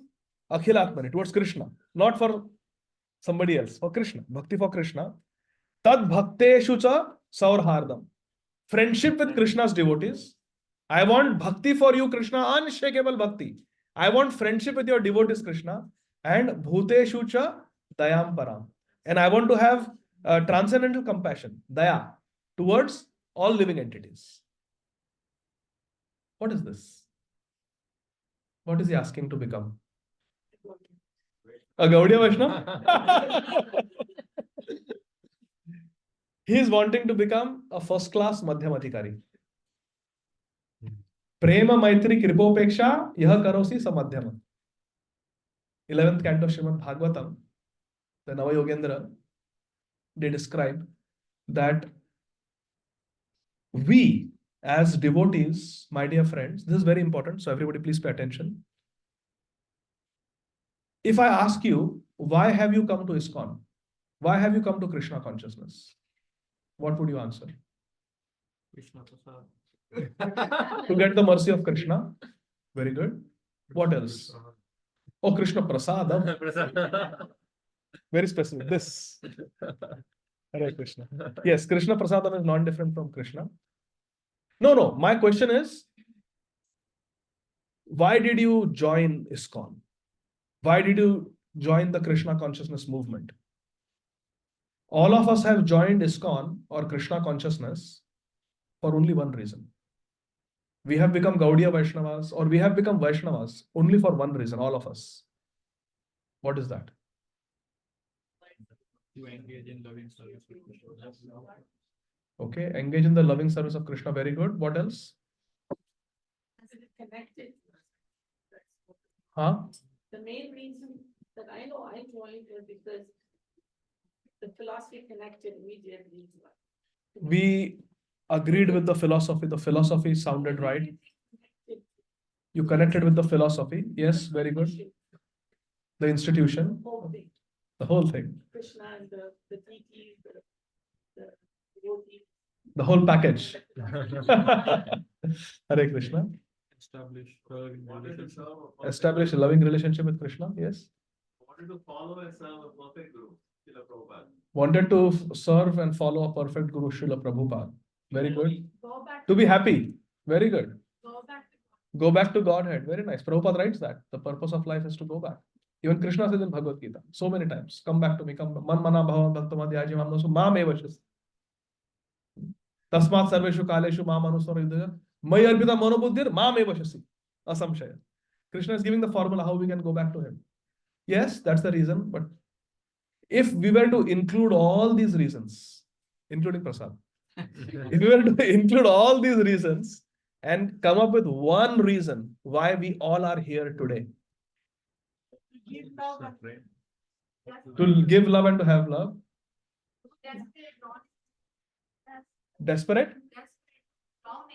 desperate, we are drowning in this material world. Yes, we want relief. Arti, artharthi jigyasu jnani bharatarshava. To glorify the Lord. Hare Krishna. This is the reason. All of us are here for this one reason only. There is no second reason. To please Krishna, Radha and Krishna. Samsiddhir Haritoshanam is our motto that we have to, not literally, but we have to tattoo it to our heart. The perfection of everything is Samsiddhir means perfection. Samsiddhir Haritoshanam. go, but you don't know that. So we don't know when we joined, but today we know. Now we know. We are here for one common purpose, to please Krishna. Everything we do, whether it is prasad seva, whether it is chanting seva, whether it is satsang, whatever seva we do, whether it is cooking seva, making dresses for Krishna, hearing seva, chanting seva, speaking seva, remembering seva, whatever seva we do, the sole purpose is to please Krishna. Yes, because Prabhupada, Krishna cannot be pleased if Guru is not pleased. Yasya prasada bhagavad prasada. Yasya prasada na gati kuto. So it goes. Prabhupada and Krishna, they're one in spirit. Like Prabhupada said, His Grace Hayagriv Prabhu, in his book, The Hare Krishna Explosion, he writes that they had gone upstate New York one day to Dr. Mishra's yoga studio in the early days. And Hayagriv Prabhu was taking rest in the lawn at night. They took rest in the lawn at night. And he had a dream. He saw Krishna speaking Bhagavad Gita to Arjun. And then the scene changed. And he saw Prabhupada speaking Bhagavad Gita to him. He got all excited. Wow, what a dream. So in the morning, he went to Srila Prabhupada and told Prabhupada his dream. And Prabhupada said it is not different. Krishna speaking Bhagavad Gita to Arjun and me speaking to you is not different. Prabhupada said, because Krishna says, worship me. Mad yaji. Krishna says, become my devotee. Bhava mad bhakto. And I am saying, worship Krishna. Become Krishna's devotee. So it is not different. So yes, pleasing Krishna means pleasing Prabhupada. Because Prabhupada's will is one with Krishna's will. So we are here, my dear friends, all of us with one common goal, to please Srila Prabhupada and Krishna, to please Guru and Krishna. There is no other purpose in our life other than this. What is the only purpose we exist for? To please Krishna, to please Guru and Krishna. So we should remember that. So, if we want to please Krishna, now this is very important, we have to all try to become good Madhyam Adhikaris. Because Sri Chaitanya Mahaprabhu wants us to please, wants us to preach. Correct? What is the proof? Mahaprabhu wants us to preach. Yes. Jare dekho tare kaho Krishna upadesh. Amara agya guru hai tara ei desh. Mahaprabhu wants us to preach. Prithivitya cha nagaradigram. Sarvatra prachar hoibe morana. So we have to preach. Gauravani pracharine. We are followers of Prabhupada. Prabhupada's mission is preaching mission. So we have to, when Srila Prabhupada was asked, Prabhupada, how can we please you? Prabhupada said, just accept what I have come to give you and share it with others. Everybody remembers this? So we have to become Krishna conscious and we have to share Krishna consciousness with others. If we want to share Krishna consciousness with others, only a Madhyam Adhikari can do it. Uttam Adhikari cannot, because Uttam Adhikari sees everyone as a pure devotee. Like our Raghunath Bhatta Goswami. Very elevated spiritual status. We want to get there, yes, but we don't want to become premature Paramhamsas also. We want to organically grow to that stage, Paramhamsa stage. But right now, all of us, our aim should be to become good Madhyam Adhikaris. What? Become good, well-situated Madhyam Adhikaris. First class. Hare Krishna. To become first-class Madhyam Adhikaris.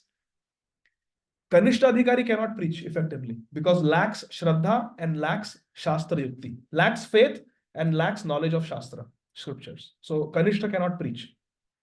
Uttam Adhikari doesn't preach because he's completely absorbed. Sthavar Jangam dekhe na dekhe taram murti, sarvatra hai nija ishta deva spurti. He's singing Radha Krishna everywhere. So that is the prayojan. We want to get there.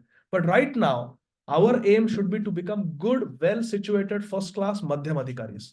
And Srimad Bhagavatam teaches us Madhyam Adhikari has got 4 characteristics, which we should understand. Sambandha Jnana means to understand the relation with these 4 entities. One is Ishwar, Bhagwan. Second is the devotees. Third is the non-devotees. And fourth is the envious people. Prem, Maitri, Kripa, Upeksha. Yaha karoti samadhyam. A madhyam does 4 things. Prem. He has prem for Ishwar. Love for Krishna. Prem, Maitri. Maitri with Krishna's Tajjaneshu. Krishna's devotees. He has friendship. Prema, Maitri, Kripa. And he offers his Kripa. He offers his association to Balisheshu. What is the quality of a child? A child is innocent and a child is also ignorant. Correct? That's why the child goes to school to learn ABC, to get knowledge. So child is ignorant and child is innocent. Balisheshu. So those people who are innocent and they are without knowledge of Krishna, we should give our association to them and preach to them, trying to share the joy in our heart with them because they are innocent. But then there's a fourth category called envious, those who are envious of Krishna. For them, what does a Madhyamadikari do? Upeksha. Upeksha means avoid their association, stay away from them. Asat sanga tyagai Vaishnavachar. So prema, maitri, kripa, upeksha, yah karoti samadhyam. Analyze this verse 51 now with this definition. What is he asking?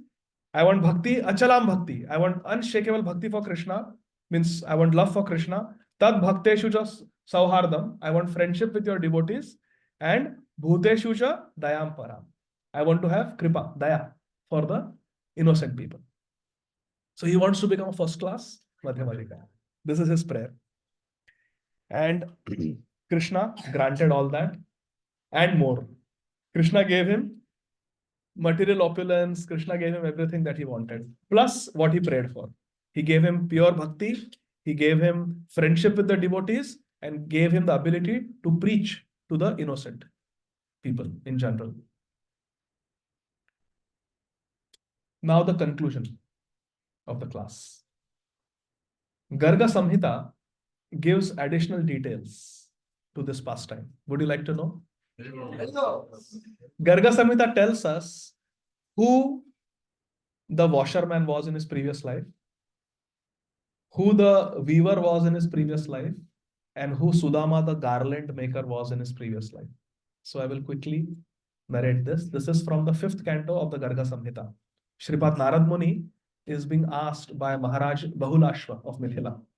Bahulashva Maharaj is asking from Shripad Narad Muni, and Shripad Narad Muni, who is Trikalagya, who knows past, present, and future, is telling.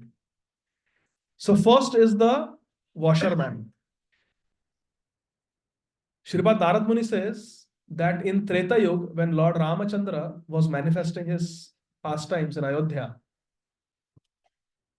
one day Lord Ramachandra, one evening he was going around trying to listen to the citizens, and one dhobi, one washerman, was fighting with his wife and chastising his wife. Why are you late? I will not accept you in the house. I am not like a hen-pecked husband like that Ram, who will accept his wife who stayed almost for a year in another man's house. I am not hen-pecked like him. I reject you. Go away. Ram heard the dhobi, washerman, speak like this to his wife. So Lord Ramchandra was deeply hurt for a variety of reasons. One reason being that the women should not misuse the example of Srimati Sita Devi. That they go somewhere else and then come and say, oh, you have to accept us. Ram accepted Sita. Yes, but after Agni Pariksha. But anyway, to set a right example in society and to show the world that I am not a attached person and I care about setting the right example in society more than my own happy family life.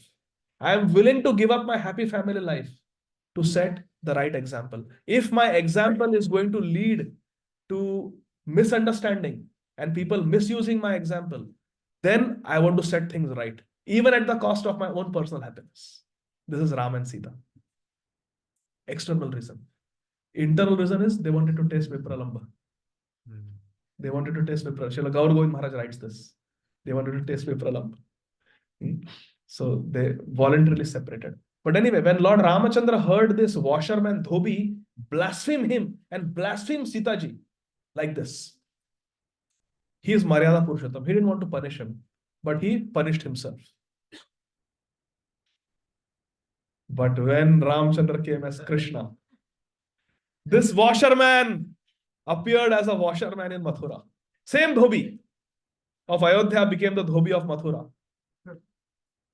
But Krishna is not Maryada Purushottam. He is Leela Purushottam. He said, how long will you blaspheme, Baba? How long will you blaspheme? In Treta Yuga also you are blaspheming. Now in Dwapar Yuga also you are blaspheming. How much you will blaspheme? Let me stop your blasphemy and give you liberation. So he stopped his blasphemy, cut off his throat to stop his blasphemy, and gave him liberation. Mukti. Mukti pradada sarvesham Vishnu reva na samshaya. Mukunda gave him mukti, which is given to the demons out of mercy. Shri Krishna Bhagwan ki jai. Then the weaver. Garga Samhita explains who this weaver was. Sripad Narad Muni says, same time when Sita Kalyanam took place, the marriage between Sita and Ram took place, Janak Maharaj appointed this weaver to make the marriage clothes for Ram and Lakshman and Bharat and Shatrughan. Okay? He specialized in men's clothes. So he didn't stitch for Sita ji, Urmila, Mandavi, and Shrutakirti. He stitched for the four brothers. There were other tailors who specialized in female garments. So this garment maker in Mithila, in Treta Yuga, made clothes for Ram, Lakshman, Bharat, and Shatrugna. And he was a weaver. So he made the clothes, very nice clothes, and gave it to Janak Maharaj. And Janak Maharaj and Dashrath Maharaj gave it to the four sons, Ram, Lakshman, Bharat, Shatrugna, and they wore. But see, stitching clothes for someone is a very personal thing, is it not? You take into account the person, his or her complexion, their body size, the occasion, the mood, color combination, and how it is worn. Everything the love is in the details, right? So this garment maker, this weaver, made nice clothes for Ram and Lakshman.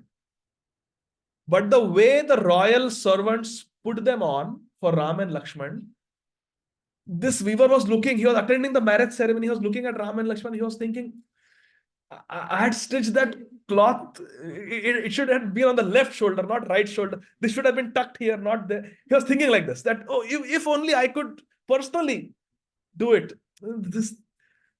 These people don't get it. This is how I had made it. This is how it should be. He was thinking like this throughout the marriage ceremony. And Ram is Antaryami. He knows everyone's heart. He understood. He said, okay, in the next incarnation, you personally with your own hands, make me wear clothes. So this time when they came as Krishna and Balaram, this garment maker with his own hands, he did Shringar. He got to do Shringar. Hare Krishna.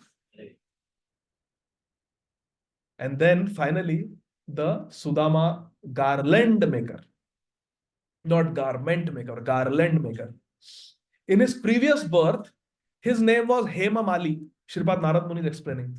And he was a personal servant of Kuber. And Kuber, we know, is a very close friend and devotee of Lord Shiva. Every day, Kuberji goes to meet Lord Shiva. And he takes his servants with him. So Hema Mali, Mali means gardener. So he was the gardener of Kuber. Now Kuber is very rich. So he has a very big, nice garden with beautiful flowers. And the head Mali, the head gardener is this Hema Mali. So every day he would go with Kuber to meet Lord Shiva. And who is Lord Shiva? Vaishnavanam Yathasham, who is the greatest Vaishnava. So he would take with him 300 lotus flowers every day. And with his own hands, he would offer Lord Shiva lotus flowers. 300 lotus flowers for 5,000 years. He did this. Every day, Kuber would go to meet his friend, Lord Shiva, and our Hema Mali would go and he would personally offer Shivji 300 lotus flowers every single day, day after day, without fail. Finally, one day, Lord Shiva said to this Hema Mali, my dear gardener, every day you come and offer 300 beautiful, fragrant lotus flowers to me. What do you want from me? I am not your master. Your master is Kuber. You are offering me. What do you want from me? And Hema Mali replied that actually I am a devotee of Lord Vishnu. And I have an impossible desire. I should not even desire like this. It's too much. Too audacious of me to desire like this. But I have a desire what to do. My desire is that Lord Ananta and Lord Vishnu, they should both come to my house. And I should be able to decorate their bodies with garlands that I have made. Now tell me, Lord Shiva, is this ever going to be possible? It's an impossible dream I have. But what to do? You asked me what I want. This is my only cherished desire, that I want to offer them the best garlands. And they should come to my house. They should set foot in my house. This is my desire. I don't know why I have this, but I have this desire. Ashutosh, Lord Shiva said, Tathastu. It will be so. Your impossible dream will come true. In Dwapar Yug, you will take birth as Sudama, the garland maker in Mathura. And believe it or not, my dear child, Krishna and Balram, who are the source of Lord Vishnu and Lord Ananta, will come to your house and you offer them the choicest garlands you want.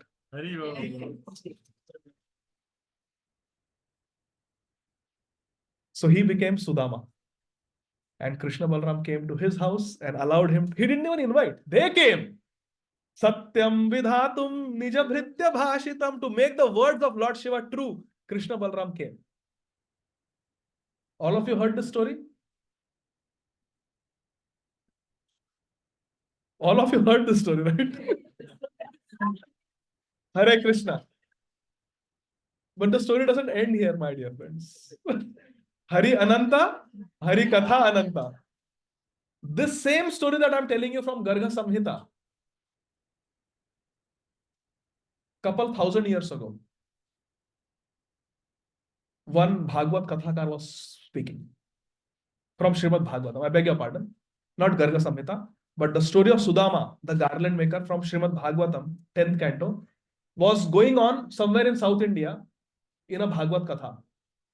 And one man was listening. Now, see, some things that we hear in Katha just strike a chord with us. They just go deep in the heart.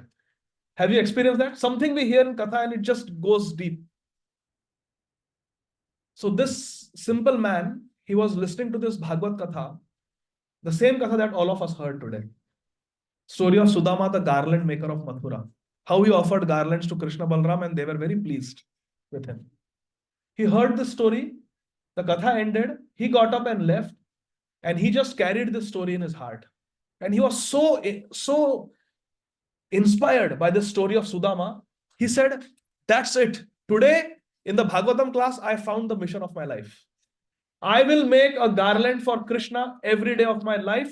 That is the exclusive service I want to do, and nothing else. He became devotee by hearing that one Katha. And he went home and cultivated a garden. And he lived in Srirangam. So he had deity of Lord Vishnu in his house, but also Lord Ranganath is there in the temple. So he cultivated a beautiful garden and grew beautiful, fragrant, colorful, soft flowers in such a way, so first class, so expertly, that in every season, every day of the year, 365 days a year, he would have fresh, colorful, soft, fragrant flowers for Thakurji.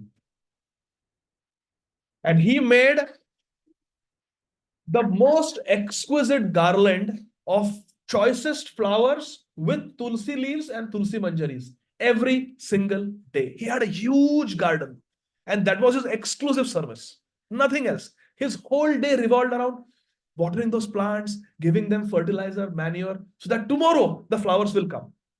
Early in the morning, he would take a bath in the Kaveri river, come, start plucking the tulsi leaves, tulsi manjaris, flowers, and he would put a big asan, spread the flowers, tulsi manjari leaves, sit with his long needle and thread, and he would imagine what design I want, what color combination, everything, and he would start. And he would, for hours, he would make that garland, one garland from all the flowers. One garland he would make. Huge garland to the knees, big garland, and he would go and offer it. That was his. Then he will go and start watering again, putting cow dung so that next day there will be nice flowers. This was his whole dincharya. His whole schedule was like that. Just by hearing one Bhagavatam class. One story of Srimad Bhagavatam, the story of Sudama. Years and years and years went by, and he continued like this. One day, there was a debate in the palace of great pundits, learned scholars, whether God is a person or not. Personalism versus impersonalism. And the king invited different pundits who were learned in the Shastra. The name of this devotee who used to make garlands was Vishnu Chitta. Some suggested to the king that there is one person called Vishnu Chitta. He is a very big personalist. So to represent the personalist camp, we should invite him also to debate. Even though he is illiterate and he is not a pandit, but he's always making garlands for the person, Krishna. So let's invite him. So he was invited. And there were big pandits also. And the debate started.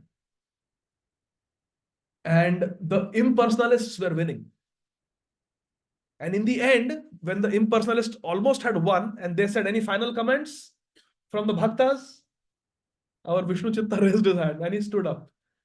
And with a simple heart, with pure devotion, he shared the love that he had for his Thakurji, for Krishna. And how Krishna reciprocates with him every day, how Krishna speaks with him, how Krishna tells him that that flower combination was very good. Hey, I like the smell, fragrance of that flower. Keep it closer to me when you make the combination. He just shared the love of his heart, his experiences in the assembly. And everybody was moved to tears. Everybody just stood up, offered obeisances and said, we accept him. We accept his version as the most realized. What we are speaking is bookish knowledge. But this is pratyakshaavagamam punya. Susukam kartuvamaya. So everybody accepted that God is a person. And the king said, hey, this Vishnu Chitta, I don't even know who he is. He came and he won the debate. I accept him as my Gurudev. So the king took initiation from Vishnu Chitta. And suddenly this Vishnu Chitta, from being an unknown gardener in some corner of the kingdom, now becomes the Rajguru, the spiritual master of the king. And after giving initiation to the king, he said, okay, now I have to go and water my plants. Let me go. The king said, oh, you cannot go like this. You are my guru. You will go in a royal procession on an elephant. You will ride on the elephant with royal musicians, the Brahmins chanting mantras from the Vedas. In the royal procession, he went. And when he reached his home, he just got down from the elephant, entered his hut, and entered his garden and continued with his duty. And every day the king said, I want to hear some good instructions from you. Every day he would get on the elephant. The king would send the elephant. He would go, come and continue with his seva. Just the way it was. No ego, no pride. Even when he was sitting on the elephant, Hare Krishna, Krishna Krishna, Hare Ram, Ram Ram, Hare Hare. Because see, any seva we do, it is Harinam that makes it complete. Without Harinam, Navavida Bhakti is incomplete. What is the proof? Yes. Harinam eva kevalam. There is nothing else in Kali Yuga. Kalau nasti eva. In Sri Chaitanya Charitamrita, Sri Chaitanya Mahaprabhu says, please repeat after me. Eka Krishna nama kare sarva papa kshaye. Eka Krishna nama kare sarva papa kshaye. Navavidha bhakti purna nama haite hai. Navavidha bhakti nama haite hai. Navavidha bhakti, Shravanam, Kirtanam, Vishnu Smaranam, Pada Sevanam, Archanam, Mandanam, Dasam, Sakhyamatma Nivedanam, becomes purna, becomes complete only by chanting the name of Krishna. Without chanting the name of Krishna, no anga, no limb of bhakti can be complete. Eka Krishna nama kare sarva papa kshay, Navavidha bhakti purna nama haite hai. So this Vishnu Chitta will always be chanting. Whatever he was doing, making Hare Krishna, Krishna Krishna, Hare Hare, Hare Ram, Ram Ram. So he carried on. In due course of time, he got married. And he had a daughter. Years went by, and he is continuing with his seva. One day, he was about to go and do the puja in his house, in the mandir of his house, offering that garland that he made for hours that morning. So he would make the garland, he would set it in a big tray, then go prepare the other paraphernalia for puja seva, then come get the garland. So when he went to get the garland, he saw his daughter. She was maybe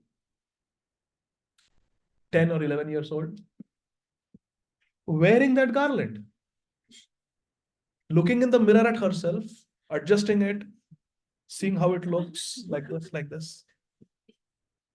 Hi. Vishnuchitta was aghast to see. What have you done, my child?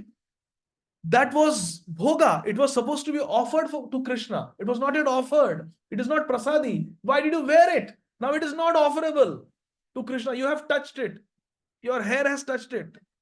It's not offerable now. He goes to Krishna and says, Krishna, today no garland for you. My daughter has contaminated it. And he goes to sleep. In the dream, he gets a vision of Krishna. And Krishna says, I have engaged you in the service of making garlands for me. It was I who made you hear the Bhagavatam class. It was I who inspired you in your heart to make garlands for me. It was I who inspired you to get married. It was I who gave you this daughter. And I am most pleased with your garlands only because your daughter every day wears them first. You saw her only today, but she has been wearing the garlands before me for years. And that is the best part of your garlands, that your daughter has worn them. You know why? Because she has first-class devotion for me. Her bhav is, before Thakurji wears this garland, let me wear it and make sure it feels right. It should not be wet. There should not be any hard parts, any thorns or stems that are sticking out. It should feel comfortable and it should look good. So she looks in the mirror. Is it looking symmetrical? Is it looking good?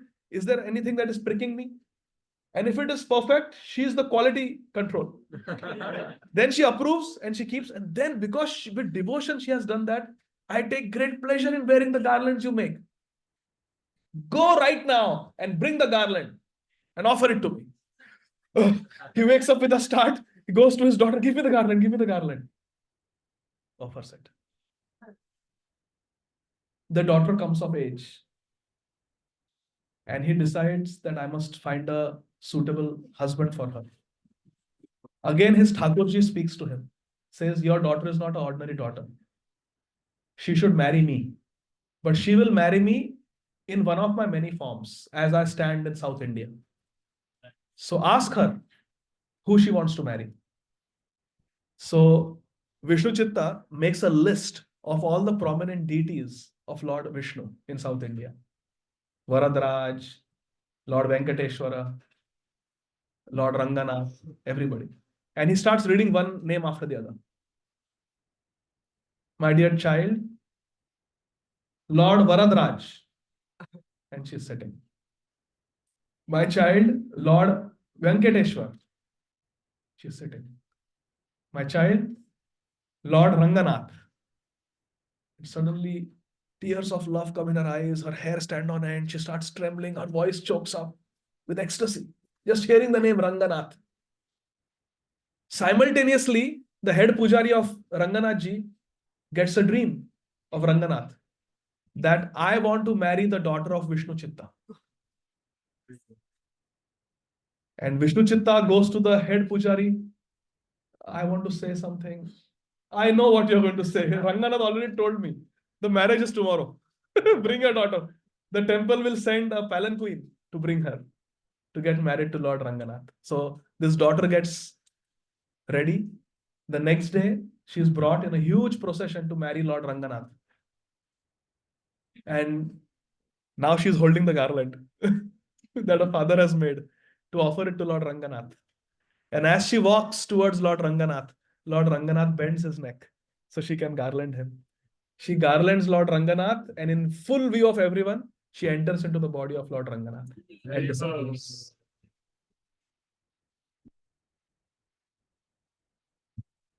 The name of this daughter of Vishnuchitta is Andal. Andal, the only female Alwar. And Vishnuchitta is also one of the Alwars of South India. So Vishnuchitta became Alwar just by hearing the story of Sudama. And his daughter was Anda, such a great, pure Vaishnavi, just by making garlands for Krishna in a first class way. So these were some of the thoughts I wanted to share with all of you today. And Krishna willing, we will continue tomorrow. Jagat Guru Srila Prabhupada ki, Jai. Granthara Srimad Bhagavatam ki, Jai. Nitai Gaur Hari Bol.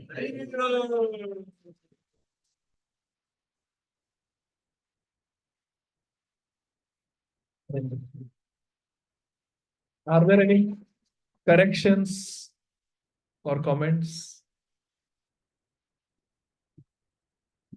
Any questions? Or any? Yes, Prabhu. Hare Krishna. Hare Krishna, Prabhu. Hare Krishna. Always heard your glories. Today I get to see you in person, so I'm really grateful that you are here. Thank you for wonderful katha. I have a lot of questions, but I'll just ask one for now. During the discourse of the class, you had shared the qualities which may or may not be needed to be the first class devotee. But in the material world, in a neophyte stage, when you are working in the corporate world, there is a term called IDP, Individual Development Plan, where they just say, you are here, but you need this quality, then 3 to 5 years will be there. So my question to you is that in spiritual life, what is that IDP? What is that individual development plan? Shantir avyartha kalatvam viraktir mana shunyata ashabaddham samutkantha nama gane sadaruchi asaktistat gunakhyane pritistat vasati sthale. You memorize this verse from Sri Chaitanya Charitamrita. Srila Rupa Goswami has written it in Sri Bhakti Rasamrita Sindhu also. It is one of the most essential verses for devotees. This is the GPS, Guru Parampara system. This is the yardstick for all of us to know whether we are headed in the right direction or not. Kshantir means the ability to be peaceful and forgive. Avyartha kalatvam, not to waste a single moment. Every moment we have, it is priceless and it should be used in Krishna's service. We should not spend time browsing the internet or looking at some videos, comedy shows, news, sports. It's a absolute waste of time and it's just polluting our consciousness with no gain. At the time of death, none of those comedy videos, TikTok or Instagram is going to come to our rescue. In the ultimate analysis, what will matter is how much Harinam we have chanted, how much Vaishnava Seva we have done. Prabhu kahe Vaishnava Seva Nama Sankirtan Dui Kara Shigra Pave Shri Krishna Charan. So Avyartha Kalatvam is not to waste time. Shantir Avyartha Kalatvam Viraktir. Virakti means there are two things. There's Tyag and there is Virakti. And there is difference. Tyag means to see a thing as enjoyable, but oh, I have taken initiation. No intoxication, no meat eating, no gambling. I wish I could enjoy the casino with my friends. Nobody's watching, just today. It's a weekend, So we see those things as enjoyable, but we don't do it because we have taken initiation, because we have taken shelter. Tyag. Tyag kar diya. We give it up because of Guru has said, Krishna has said, Shastra is saying. But Virakti means not to see them as something enjoyable. For example, if I keep a plate of beef in front of you, you will not see it as something enjoyable. So all sorts of sense gratification, we should see like that. When we see them, this is not something that is bhogya vastu. It is not worth enjoying. It is not something enjoyable. That is called Virakti. Are we on the platform of Tyag or are we on the platform of Virakti? Vairagya. Mahaprabhu came to give Vairagya. Vairagya Vidya Nija Bhakti Yoga. Shikshartham Eka Purusham Purana. Shri Krishna Chaitanya Shariradhari Kripam Buddhiryahtamaha Prapatti. So Shantir Avyartha Kalatvam Virakti. Mana Shunyata. Not to expect any. Mana Shunyata means amanina. Not to expect respect from others. Mana Shunyata. Oh, don't expect respect. Be humble. Should we just be depressed? No. Asha Baddham. Always hopeful, I will get Krishna. Yes, I have got so many faults, but someday I will get Krishna. Someday I will get there. Like Srila Bhakti Tirtha Maharaj, in his last days, on his last day, the day he left this world, Srila Bhakti Tirtha Maharaj, one of the last things he did was he called his friend Srila Radhanath Swami Maharaj and said, I want you to sing the Gopi Geet. I want to hear the Gopi Geet. Gopi Geet from the 10th canto, 31st chapter. So Srila Radhanath Swami Maharaj would sing one verse of Gopi Geet, read the translation. Sing second verse of Gopi Geet, translation. All the 19 verses he heard. And then they did kirtan for some time. And a few minutes later, Maharaj's health deteriorated. And then the kirtan became even louder, and then he left this world. So before he did that, he held Maharaj's hand and he said, Maharaj, so many trials, so many struggles, so many setbacks, so many challenges. But Maharaj, by the mercy of Srila Prabhupada, we made it. We made it. I can see the spiritual world. We made it. These were his words. This is called that someday we will get there. Someday we will get there. Always hopeful. This is called Ashabad. Never nirash, never hopeless. A devotee is never hopeless. They always hope. Even Ashwathama had hope. He was such a Vaishnava Aparadhi. He murdered 4 sons of the Pandavas when they were sleeping. So much he displeased Krishna by releasing that Brahmastra. Even Duryodhan rejected him. But if you go to Barsana, there is a temple where there is a deity of Ashwathama. Yes, in Barsana. And it is said that when Ashwathama was rejected by everyone, he fell at the feet of Draupadi Devi and said, what is my redemption? How will I be redeemed? And Draupadi said, you take shelter of Radharani. Take shelter of Radharani, Draupadi told. In Mahabharata, it is mentioned Draupadi is a partial incarnation of Shri Lakshmi. In Srila Vyasdev's Mahabharata, it is mentioned that Draupadi Devi was a partial incarnation of goddess of fortune. And it is said that in Mahabharata, the only place where Vrindavan is invoked is by Draupadi in the Kuru Sabha when she offers her prayer. She says, Govinda Dwarakavasi Krishna Gopi Jana Priya. This Gopi Jana Priya means Gopi Jana Vallabh is not mentioned in anywhere in Mahabharata. Only one place, and that is by Draupadi. So Draupadi had a deep connection with Vraj. She is the only devotee in Mahabharata who mentions Vrindavan. Not only that, she says, Vrajanatha Arti Nashanam, that you destroyed all the calamities on Vraj and you are Vrajanath. She calls Krishna as Vrajanath. She calls Krishna as Gopi Jana Priya, Draupadi. This is very intimate. Nobody has done that in Mahabharata. So Draupadi tells Ashwathama, you go take shelter of Srimati Radharani. Only she can protect you. So Ashwathama came to Barsana and did tapasya. That place is still there in Barsana. And he had darshan of Radharani. And it is mentioned in Padma Puran. Hari Parshad Prabhu actually shared that verse with me. Our Hari Parshad Prabhu, he shared that verse with me long ago. It is mentioned in one of the Puranas that in the next Manvantar, Ashwathama will become Vyas. He'll become Vyas Dev. Not Krishna Dvaipayana Vyas Dev, but he will become the Vyas in the next Manvantar. Ashwathama. By taking shelter of Radharani. So my point is, even Ashwathama, who is perhaps the most offensive, sinful person in the whole Mahabharata, has hope. Even he has hope. If we take shelter. If we give up our nefarious activities and we take shelter, Ashwathama is going to become Vyas in the next millennium. It's mentioned in the Puranas. So everybody has hope. In Krishna consciousness, there is never hopelessness. That is called Ashabad. Always. So you meet somebody and you come back depressed. Oh, there is no hope now. That is not an advanced devotee. When you associate with an advanced devotee, you will feel hopeful. They will infuse new hope in you. That's an advanced devotee. Ashabadha. Samutkantha. And always enthusiastic. Always eager for Krishna. Nama Gane Sada Ruchi. Always has taste, enthusiasm for hearing and chanting and singing. Nama Gane Sada Ruchi. They will never stop at 16 rounds. More. Hare Krishna, Krishna, Krishna, Hare Hare, Hare Ram, Ram, Ram, Hare. Always chant more. Nama Gane Sada Ruchi. You call them for a 1 hour class and they will speak for 5 hours and still keep going. You know, some of our Guru Varga are like that. Keep speaking, skipping. Namagane sada ruchi. They have so much taste. Ashabaddam samutkantha namagane sada ruchi. Asaktistat gunakhyane. And to describe the qualities of Krishna, namagane sada ruchi. Chanting the name, they have a lot of taste. And asaktistat gunakhyane.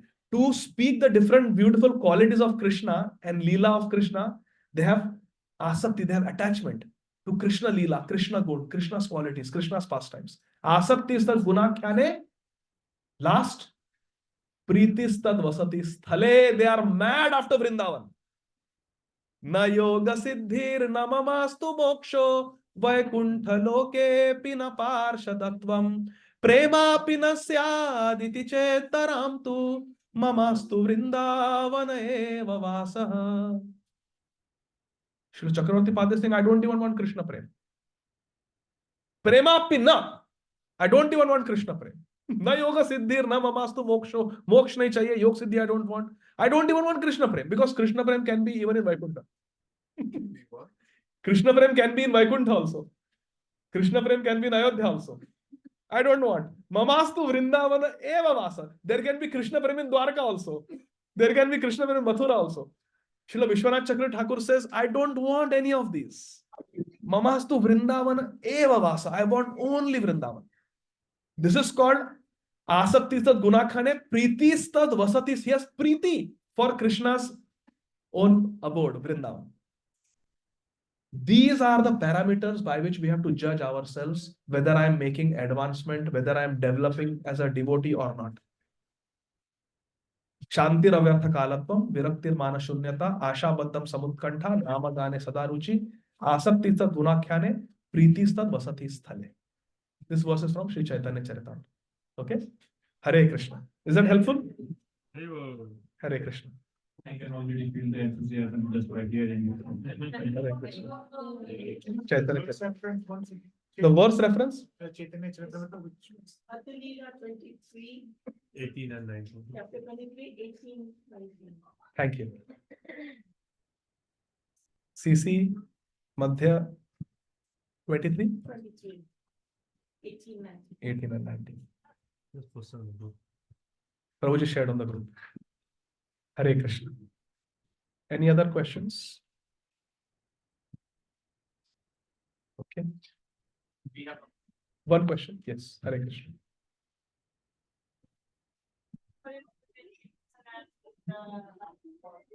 Huh? What is the difference between devotion and love to God? Hare Krishna. Love is the culmination, zenith of devotion. You speak Hindi?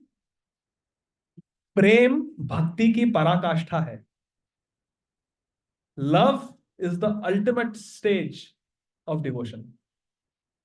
Devotion has many stages. Adav Shraddha Tata Sadhu Sangha, Bhajana Kriya, Anartha Nivritti, Nishtha, Ruchi, Asakti, Bhav, and Prem. These are the different stages. When love becomes more and more intense, more and more condensed, more and more purer and purer, it reaches a stage of love. Prem. It's the ultimate stage of bhakti. Devotion means bhakti. Prem is the ultimate. In Chaitanya Charitamrita, Mahaprabhu Sri Chaitanya Dev says, Prema Prayojan. Prem is Prayojan. It's the ultimate. And to get there is devotion. Is that okay? Yeah. And another thing, Prabhuji, that if you can explain more about the Vairagya and that, if you explain more, then Maybe we'll try to cover it in one of the subsequent classes. I'll try. Hare Krishna.